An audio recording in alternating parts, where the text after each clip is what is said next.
Namaste, buenas tardes, good evening to everyone. It's a real pleasure for me to address the President of the Republic, to have met with the Foreign Minister, the Vice Foreign Minister, and their colleagues, to have been received by the President of the National Assembly, and in addition to that, to have had a very constructive engagement with the Indian diaspora, or large representatives of it, here this evening, yesterday evening in the city. I was very struck when our Vice Minister mentioned that the message, the motto, the national motto of Panama is Pro Mundi Beneficio, which translates to for the benefit of the world. And that struck me as such an Indian sentiment, Mr. Vice Minister, because we have a similar saying that goes back 3,000 years, Vasudhaiva Kutumbakam, the world is a family. And we work in a similar spirit for the benefit of all. That is very much the logic of our civilization and has been for a very, very long time indeed. I was also struck when your foreign minister, who spoke before he had to rush to catch a flight, said that the tiger and the jaguar must fight together. And indeed, we were very gratified by the sympathy and understanding shown for India's position on this issue that our ambassador has highlighted for you all today, the question of zero tolerance against terrorism, and the ringing endorsement that all of you have given us for our fight against terror. We stand with the Jaguar, we stand together with you as tigers.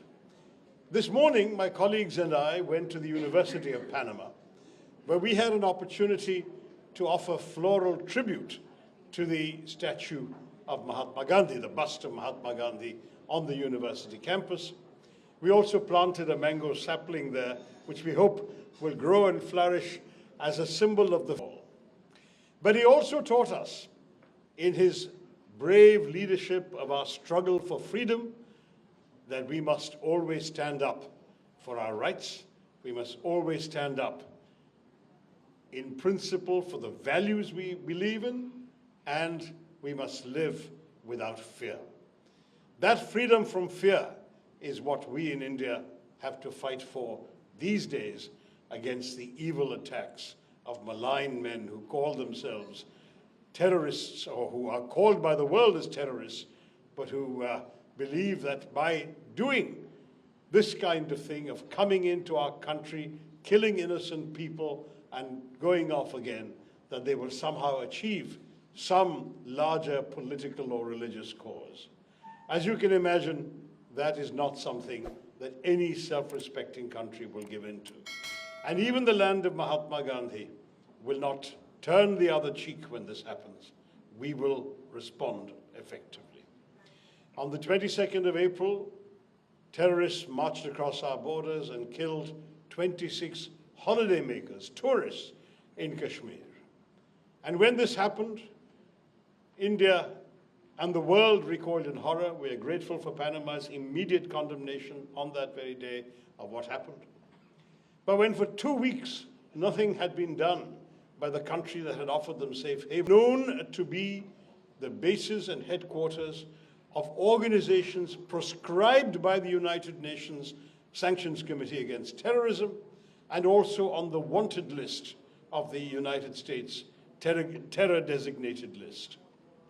And we struck them with great precision and calibration, taking care to do so late at night, 1:05 to 1:30 in the morning at night, in order to ensure there would not be civilians around who might suffer any collateral damage. And we hit with great precision only the very targets we had aimed at, sometimes a very precise building within a terrorist compound that's much larger. And we sent a signal to the Pakistan government. We have not targeted or hit any government sites, any military sites, any civilian sites. We have only targeted known bases of the headquarters, of the terrorists. And with this message, we hoped that Pakistan would understand that we were standing up in our own self-defense. Sadly, they chose to retaliate with an indiscriminate barrage of artillery shells that killed 19 people, hit a Sikh temple, a Gurudwara, hit a convent of the nuns of the Carmelites of Mother Mary, hit the homes and vehicles of ordinary civilians, killed 19 people and drove 59 to hospital. It was then that India retaliated hard. Drones and missiles were sent in our way, we stopped them, and in turn, we hit 11 further sites in Pakistan, this time military sites, which we had spared earlier, leaving craters on the runways of many of their airfields, all of which, of course, have been captured on satellite television. In the end, after 88 hours of this conflict, the Pakistanis called our Director General of Military Operations and sued for peace. They wanted a cessation of firing. We immediately did so, without any hesitation, because our message from the very start had been, we did not intend to escalate conflict, but when Pakistan acted, we had to react. And if Pakistan stopped, we decided to stop. That is exactly where we have left matters as of now. Some of you have asked me, and I think I'll answer that question now, why it is that we were so sure that these terrorists had come from Pakistan. There are three reasons, my friends. The first is that we have seen a pattern for almost 4 decades of repeated terror attacks, which have been always denied by Pakistan and then proven to involve people based in, created by, armed by, financed by, guided by Pakistan, by elements in Pakistan. I will not blame the entire government or the state. There are elements in the military establishment of that state that have done this. You all remember the horrors of Mumbai in 2008. You all remember 170 people being killed in 3 or 4 locations, innocent people at hotels having dinners and celebrations who were killed in pursuance of this malign agenda.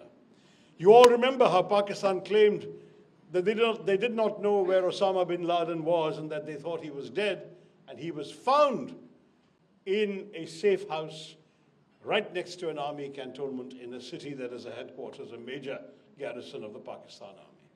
This has been the record of Pakistan time after time after time. So our first set of reasons is when there is a pattern established and proven over many decades, you have no reason to disbelieve that suddenly this came from somewhere else. Second reason, when we struck the terror headquarters, we took some lives. And of course, a funeral was conducted. There were some very prominent people at that funeral, and there was at least one individual whose name had been listed by the United Nations Sanctions Committee. I want to show you who attended the funeral, and I think we have a slide on the screen as well. It was people in uniform from the highest echelons of the Pakistani army and police mourning at the funeral of designated terrorists. This is the country that now says, we are innocent, we did not do it.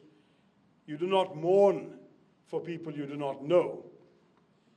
Third reason is that, very sadly, this terrorist action was in pursuance of a cynical set of objectives that sadly only the Pakistani military seems to want to pursue. To undermine our country, to undermine the Kashmiri economy, which was booming with tourism. There were 100% growth in tourism in Kashmir between the first 4 months of last year and the first 4 months of this year. We had actually seen, I was told by my friend, the Indian ambassador in Washington, that there were more tourists in this place in Kashmir, in Pahalgam, than there were in Aspen, Colorado, the big tourist site that you're all familiar with in the US. And yet, by a terrorist attack, they knew they could stop tourists coming. And indeed, there has been a dramatic collapse in tourism in the weeks afterwards, which we hope can be reversed. But that too is an objective only of our nation's enemies. Third, there was a very unpleasant manner in which this was conducted, in which the terrorists asked the religion of the people they were shooting and then shot them dead. They did so for very, very dangerous purposes, not just in pursuance of their own bigoted agenda, their own fanatic belief in their faith. but also in order to provoke a backlash in our country against our co-citizens of that faith, in order perhaps to divide our country. The 7 of the MPs who have come, we represent 5 political parties. We come from every different part. Each one of us comes from a different state, a different part of our country. But we are united in this one message, that the nation stands with one heartbeat to say to the entire world, we have had enough. We will not take any more. We wanted you to understand that we have been patient. We have tried every other means. We have offered cooperation with investigations. We've even invited the Pakistanis to come and cooperate. We've given the world lots of proof of things like the Mumbai attack. Now the time has come that we must act ourselves, because nothing else has worked. Nothing else has stopped these people. There's been no prosecution, no conviction of any of these terrorists. And we believe that when Panama joined in the United Nations Security Council statement that said it is not just enough to catch the perpetrators of such crimes, but one must also hold accountable the countries that provide them safe haven and support and finance, I think the message should have gone very, very clearly to our neighbor, that that is a message the world stands behind. I want once again to thank the government and people of Panama for the support and understanding they have shown us. We stand with them in their needs. I was very pleased when both the Foreign Minister and the Vice Foreign Minister spoke about the opportunities for close cooperation between our two countries in the economic development of Panama. As investors come from our country, I'm sure you will see a lot more Indian faces at future receptions by my good friend, the ambassador. We have tried very much to give Panama the importance it rightly deserves. And today, as a member of the Security Council, you stand proudly for the forces of peace and security around the world. We thank you, Carlos Hoyos, and your colleagues for all the support you've shown us. We thank you all for coming here, and I hope that you will stay on and enjoy some convivial company and conversation at this reception. But I did want to leave you with this message. What has happened cannot be allowed to happen again. If it is attempted again, there will be a firm Indian response, and I seek your understanding in advance if that were to happen again. This time, we have come after a tragedy. Next time, we may not need to come again, because you will have heard the message that we have all given you today. Thank you very, very much. Let us all endorse this principle of zero tolerance. Let us all work in peace for the benefit of the world. India is proud of its own growth and development. We want to serve the well-being and prosperity of our own people, and we don't want to be distracted by needless conflicts with terrorists, needless wars in our land. We want, as Mahatma Gandhi taught us, to be a land of peace and progress.